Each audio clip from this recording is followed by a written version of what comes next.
الله وبركاته.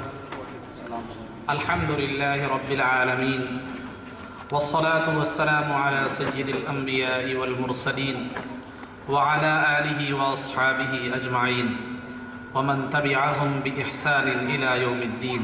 أما بعد، قال الله تبارك وتعالى في القرآن المجيد والفرقان الحميد: أعوذ بالله من الشيطان الرجيم، بسم الله الرحمن الرحيم، ولا تتبعان سبيل الذين لا يعلمون.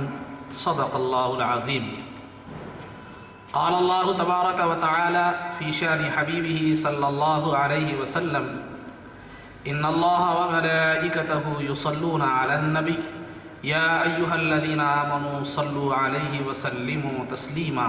اللهم صل وسلم وزد وبارك على حبيبك سيدنا ونبينا ومولانا محمد وعلى آلہ واصحابہ اجمعین. عزیزان محترم، جیسا کہ آپ حضرات بخوبی واقف ہیں کہ آج کے اس مبارک و مسعود جلسے کا جو عنوان ہے وہ جلسہ عظمت مصطفیٰ صلی اللہ علیہ وسلم و فیضان اولیاء و فیضان غوث اعظم دستگیر رضی اللہ تعالیٰ. تو چونکہ مولانا حمید الدین شرفی صاحب قبلہ حیدرآباد سے تشریف لا چکے ہیں، انشاءاللہ کچھ ہی لمحوں میں حضرت جو ہے جلسہ گاہ میں تشریف لائیں گے اور عظمت مصطفیٰ صلی اللہ علیہ وسلم پر آپ کا بصیرت افروز خطاب آپ کو سماعت فرمانا ہے. چونکہ جو ہے یہ وقت جو ہے نا کم ہے، مولانا کو بھی جلد جانا ہے، کیونکہ پروگرام تو 9 ساڑھے 9 سے تھا، لیکن یہ ہماری جو ہے کیا کہہ سکتے ہیں محرومی سمجھیے یا ہماری بد نصیبی سمجھیے کہ ہم نے جو ہے جو میچ ہے کرکٹ میچ کو اس تذکرہ سیدنا غوث اعظم دستگیر رضی اللہ تعالیٰ عنہ پر ترجیح دی، اور اس کا دیکھنا اس جلسے میں حاضر ہونے سے زیادہ بہتر سمجھا اور اس کو ترجیح دی. یہ ہماری بد نصیبی اور کم نصیبی ہے. بہرحال وقت کی نزاکت کے لحاظ سے پروگرام تو بڑا طویل تھا کہ غوث پاک کے عنوان پہ بھی بولا جائے تفصیلی طور پر، اور سرکار دو عالم صلی اللہ علیہ وسلم کی عظمت پر بھی بات رکھی جائے. پروگرام تو ایسا تھا، لیکن حالات کے لحاظ سے اور سامعین کی عدم دلچسپی کے لحاظ سے پروگرام میں تھوڑی سی جو ہے نا یہ رد و بدل ہو گیا ہے. تو اس لیے مختصراً جو ہے میں چند باتیں مولانا کی تشریف آوری تک چند باتیں آپ کے سامنے رکھوں گا، اس کے بعد پھر مولانا کا خطاب آپ کو سماعت فرمانا ہے. عزیزان محترم، چونکہ جلسے کا ایک عنوان فیضان سیدنا غوث اعظم دستگیر رضی اللہ تعالیٰ عنہ بھی ہے، تو مختصر طور پر حضرت کی فضیلت کو رکھتے ہوئے، آپ کے مقام و مرتبے کو رکھتے ہوئے، اس کے بعد آج جو تقریباً غوث پاک کا زمانہ 5ویں صدی کا زمانہ ہے، 5ویں صدی سے جو ہے نا تقریباً لوگ غوث پاک کی عقیدت میں اور آپ کی یاد میں اور آپ کی تذکرے میں 11ویں وغیرہ کا اہتمام کرتے آ رہے ہیں. لیکن جو ہے نا چونکہ آج اس پر 11ویں شریف پر کچھ اعتراضات بھی ہو رہے ہیں اور اس پر کتابیں اور پامفلیٹ بھی چھاپی جا رہی ہے اور ہمارے سیدھے سادے مسلمانوں کو گمراہ کرنے کی کوشش کی جا رہی ہے. انشاءاللہ 2-4 باتیں مختصراً ہی صحیح اس پر بھی رکھتا چلوں. سب سے پہلے یہ وجہ کیا ہے اس کی 2 وجوہات ہیں. یہ جو 11ویں کے خلاف جو آوازیں اٹھ رہی ہیں اس کی 2 وجوہات ہیں. ایک تو وجہ یہ ہے کہ حقیقت سے لا علمی، علم کی کمی اور حقیقت سے لا علمی، اور دوسری چیز ہماری کچھ غلطیاں ہیں. کچھ ہماری غلطیاں بھی ہیں جو حقیقت کی اس کا علم نہیں رکھنے والوں کو اس 11ویں شریف پر جو ہے نا چھینٹے اچھالنے اور جو ہے نا اس پر اعتراضات کرنے کا موقع فراہم کر رہی ہے. تو الغرض عزیزان محترم، غوث پاک رضی اللہ تعالیٰ عنہ کی ذات گرامی جو ہے وہ معزز ترین ذات گرامی ہے.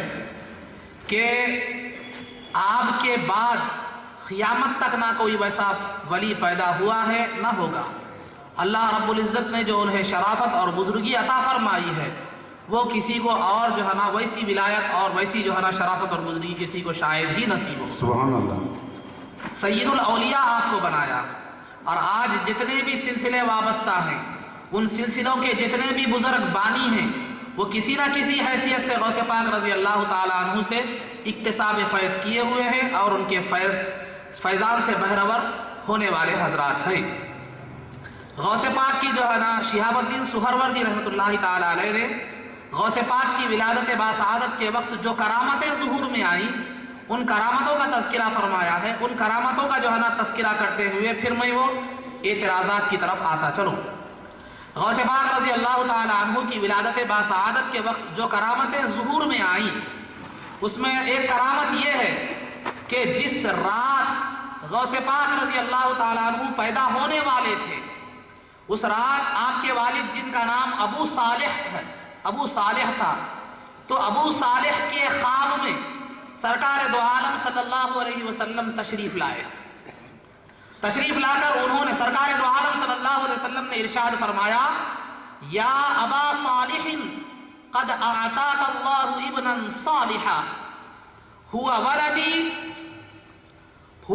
ولدی ومحبوبی ومحبوب اللہ سبحانہ وتعالی وسيكون له شأن عال على جميع الاخطاب کہ او کما قال کہ سرکار دو عالم صلی اللہ علیہ وسلم غوث پاک کے والد گرامی جن کا نام ابو صالح تھا ان کے خواب میں آ کر سرکار دو عالم صلی اللہ علیہ وسلم فرماتے ہیں کہ دیکھو نا اے ابو صالح تمہیں ایک لڑکا اللہ رب العزت نے عطا فرمایا ہے، ایک نیک لڑکا اللہ رب العزت نے تمہیں عطا فرمایا ہے اور وہ لڑکا میرا بیٹا ہے۔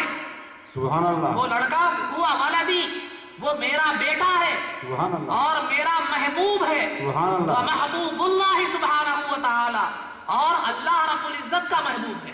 سبحان اللہ۔ وہ میرا بھی محبوب ہے اور اللہ رب العزت کا بھی محبوب ہے۔ آگے چل کر وہ ایک عظیم اس کی بہت بڑی شان ہوگی اور وہ تمام اولیاء کا سردار ہوگا۔ سبحان اللہ سبحان اللہ۔ تو یہ بشارت سرکار دو عالم صلی اللہ علیہ وسلم نے جو ہے آپ کے والد گرامی ابو صالح کے خواب میں آ کر سرکار نے یہ بشارت دی۔ تو آج غوث پاک کو جو محبوب سبحانی کہا جاتا ہے یہ محبوب سبحانی غوث پاک کا جو نام ہے یہ ہمارا اور آپ کا کیا ہوا نہیں ہے۔ سرکار نے ولادت کی شب ہی بشارت کی تھی کہ وہ محبوب اللہ، محبوب سبحانی کا مطلب اللہ کا محبوب، تو محبوب اللہ سبحانہ وتعالی کہ جو لڑکا پیدا ہوگا وہ اللہ کا محبوب ہوگا۔ تو یہاں سے محبوب سبحانی کا آپ کو جو نام دیا گیا وہ ہمارا اور آپ کا دیا ہوا نہیں ہے بلکہ سرکار دو عالم صلی اللہ علیہ وسلم نے ان کو محبوب سبحانی کا نام دیا۔ سبحان اللہ۔ اور عزیزان محترم حدیث شریف میں ہے کہ سرکار دو عالم صلی اللہ علیہ وسلم نے فرمایا کہ من رآنی فی المنام فقد رأى الحق فإن الشیطان لا يتمثل بی او کما قال علیہ الصلاۃ والسلام، جس نے خواب میں مجھے دیکھا، جس نے خواب میں مجھے دیکھا اس نے مجھ ہی کو دیکھا، شیطان میری شکل و صورت اختیار نہیں۔ سبحان اللہ سبحان اللہ۔ اور دوسری حدیث میں سرکار دو عالم صلی اللہ علیہ وسلم نے فرمایا اصدقهم رؤیا اصدقهم کلاما اصدقهم رؤیا، کہ جو بات کا جتنا سچا ہوگا اس کا خواب بھی اتنا سچا ہوگا۔ سبحان اللہ۔ اب یہ دو حدیثوں کو سامنے رکھنے کے بعد تو یہ بات نتیجہ ہمیں اخذ ہوتا ہے کہ ابو صالح کے خواب میں سرکار تشریف لائے رحمت اللہ تعالی علیہ کے خواب میں سرکار تشریف لائے اور سرکار کے ارشاد کے مطابق کہ شاید سرکار اگر کسی کے خواب میں آتے ہیں تو وہ سرکار ہی ہوا کرتے ہیں۔ سبحان اللہ۔ اور دوسری بات کہ جو آدمی جتنا سچا بات کا ہوتا ہے اس کا خواب بھی اتنا سچا ہوتا ہے۔ ابو صالح رحمت اللہ تعالی علیہ تو اللہ کے ایک جلیل القدر ولی تھے، ان کی سچائی کے بارے میں ہم کیا شک کر سکتے ہیں؟ تو لہٰذا اس حیثیت سے بھی دیکھا جائے، ایک تو سرکار کی ذات کے حساب سے دیکھا جائے تو بھی وہ خواب سچا ہے، ابو صالح کی شخصیت کی طرف سے بھی دیکھا جائے تو بھی وہ خواب بالکل سچا ہے۔ تو پھر سرکار نے جو بشارت دی وہ بھی بالکل سچی ہے اور منو ہم پوری ہو کر رہی۔ سبحان اللہ۔ اور ایک روایت میں یہ دوسری جو کرامت بتائی گئی کہ سرکار دو عالم صلی اللہ علیہ وسلم جو ہے آپ کے والدین کے خواب میں تشریف لائے. یہ تو یہ کہ پہلے والد کے خواب میں تشریف لائے, اس کے بعد والدین, والدہ اور والد کے خواب میں سرکار تشریف لائے. سرکار تشریف لا کر جو ہے نا کہے کہ یہ جو بچہ پیدا ہوگا وہ تمام اولیاء کا سلطان ہوگا, بادشاہ ہوگا, اور جو اس کا مخالف ہوگا وہ بددین اور گمراہ ہوگا. سبحان اللہ. کون فرما رہی ہے؟ میں اور آپ نہیں, سرکار دو عالم صلی اللہ علیہ وسلم فرما رہے کہ جو اس کا مخالف ہوگا وہ بددین اور گمراہ ہوگا. تو یہاں اب سوچنے کی ضرورت ہے کہ غوث پاک کا مخالف جو ہے وہ بددین اور گمراہ ہوگا. یہ سرکار نے فرما دیا, میں نے اور آپ نے نہیں. سرکار نے جب جس کے تعلق سے فرما دیا کہ جو غوث پاک کی مخالفت کرنے والا ہے وہ بددین اور گمراہ ہے, تو پھر اس کی گمراہی کے بارے میں کوئی شک کی گنجائش ہمیں باقی نہیں رہی. اور تیسری کرامت جو آپ کی ولادت باسعادت کے پاس وقت جو ہے نا پیش آئی, آپ کو معلوم ہے, سیرت کا مطالعہ اگر آپ کریں گے تو یہ بات آپ کو معلوم ہوگی کہ جب سرکار دو عالم صلی اللہ علیہ وسلم کو جو ہے نا جب پیدا ہوئے تو اللہ رب العزت نے آپ کے قلب کے دل جو ہے دل کے مقابلے میں پیچھے پیٹھ کی طرف دل کے بالکل اپوزٹ میں ایک مہر لگا دی تھی جس کو مہر نبوت کہتے ہیں. سبحان اللہ. جس کو مہر نبوت کہتے ہیں. وہ مہر نبوت ایک چھوٹے کبوتر کے انڈے کی طرح ایک جو ہے نا گوشت کا ٹکڑا تھا, اس پر لا الہ الا اللہ محمد رسول اللہ لکھا ہوا تھا, بال تھے اس پر کچھ بال تھے. تو عزیزان محترم یہ مہر نبوت تھی جو اس بات کی دلیل تھی کہ یہ آپ صلی اللہ علیہ وسلم خاتم النبیین ہیں اور اللہ کے آخری نبی ہیں. تو اللہ نے اپنے محبوب کی نبوت کی تصدیق کے لیے نبی پاک صلی اللہ علیہ وسلم کے قلب کے مقابلے میں پیچھے جو ہے نا مہر نبوت لگا دیا, جو آپ کی نبوت اور خاتم النبیین ہونے کی اور آپ کے نبی ہونے کی جو ہے نا سند تھی اللہ رب العزت کی طرف سے. تو اللہ نے اپنے حبیب کے جو ہے نا کی نبوت کی تصدیق کرتے ہوئے مہر نبوت لگائی. تو حبیب پاک صلی اللہ علیہ وسلم نے غوث پاک کی ولایت کی تصدیق کرتے ہوئے آپ نے اپنا قدم مبارک کا نشان غوث پاک پر لگا دیا. غوث پاک جب پیدا ہوئے تو غوث پاک کی پیٹھ پر جو ہے نا سرکار دو عالم صلی اللہ علیہ وسلم کا قدم مبارک تھا, جو اس بات کی واضح دلیل تھی کہ جس طرح اللہ نے سرکار کی نبوت کی تصدیق فرمائی ہے اسی طرح سرکار دو عالم صلی اللہ علیہ وسلم نے اللہ رب العزت جو ہے نا غوث پاک کے ولی ہونے کی تصدیق فرما دی اور سند عطا فرما دی.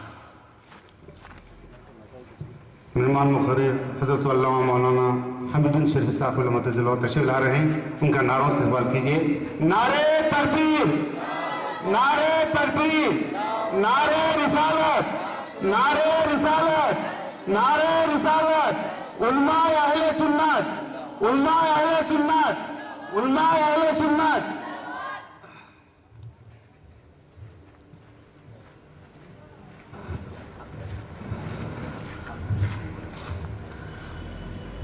تو عزیزان محترم مولانا جو ہے تشریف لا چکے ہیں.